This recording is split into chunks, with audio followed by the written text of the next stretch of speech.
Bienvenue sur le rocher. Tu veux changer? Tu détestes ce péché. Tu as pleuré, supplié, demandé pardon 1000 fois. Tu as levé les mains dans le culte. Tu as fait des promesses sincères. Et pourtant, tu retombes encore et encore.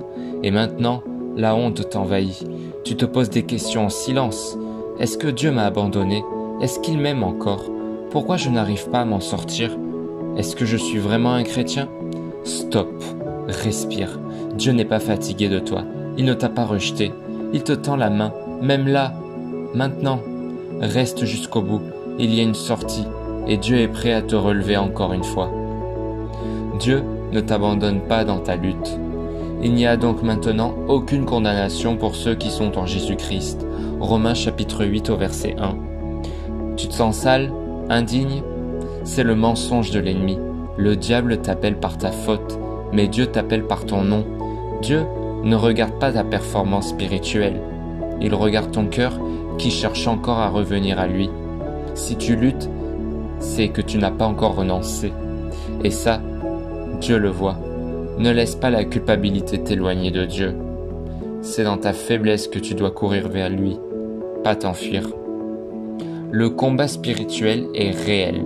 La chair a des désirs contraires à ceux de l'esprit, et l'esprit en a de contraires à ceux de la chair. Galates chapitre 5 au verset 17. Cette lutte intérieure, ce tiraillement, c'est le signe que l'esprit est en toi. Tu n'es pas seul, tu es sur le champ de bataille, et le Saint-Esprit combat avec toi. Le péché ne te dérangerait plus si ton cœur était mort. Mais le fait que tu sois en tension prouve que ton cœur est vivant. N'appelle pas échec ce que Dieu appelle processus. Le péché ne disparaît pas toujours d'un coup, mais chaque combat te rend plus fort, plus dépendant, plus vrai. Identifie la racine du péché. Tu ne te bats pas juste pour un comportement. Tu te bats contre ce qui l'alimente. Pose-toi la vraie question. Qu'est-ce que ce péché m'apporte sur le moment? Qu'est-ce que je cherche à fuir?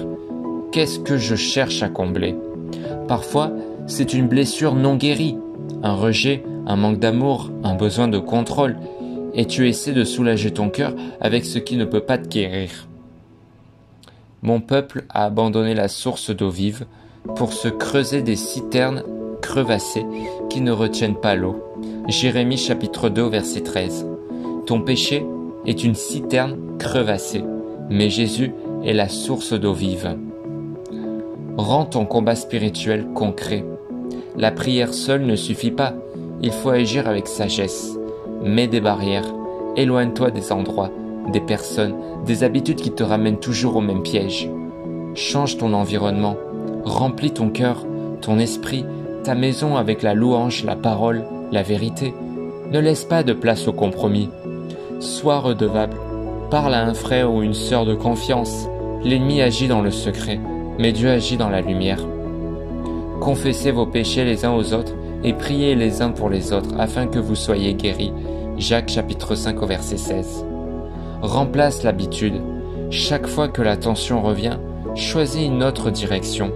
Psaume, prière, sortie, appel, silence, louange.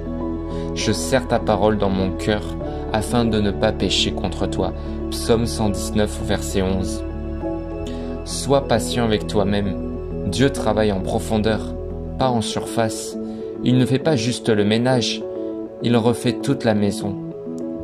La sanctification prend du temps, et ça inclut des rechutes, des doutes, des larmes, mais aussi des victoires. Car le juste tombe 7 fois et se relève.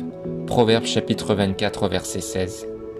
Ce qui compte, ce n'est pas le nombre de chutes, c'est ta décision de te relever à chaque fois. Dieu ne te regarde pas avec colère, mais avec compassion. Il est patient, il croit en ton processus, et il restera avec toi jusqu'à la victoire. Tu luttes encore? Dieu te voit, il ne t'abandonne pas, et il continue de t'aimer profondément. Tu n'es pas défini par ta chute, tu es défini par la grâce qui te relève. N'accepte jamais le péché comme normal, mais n'oublie jamais que la grâce est plus forte que ta faiblesse. Tu es en chemin, Dieu t'accompagne, et ta victoire est plus proche que tu ne le crois. Tu veux que je prie pour toi dans cette lutte? Écris « Je veux me relever » en commentaire.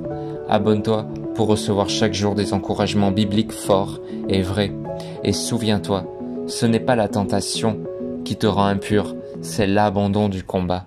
Tu es toujours en guerre, alors tu es toujours en vie.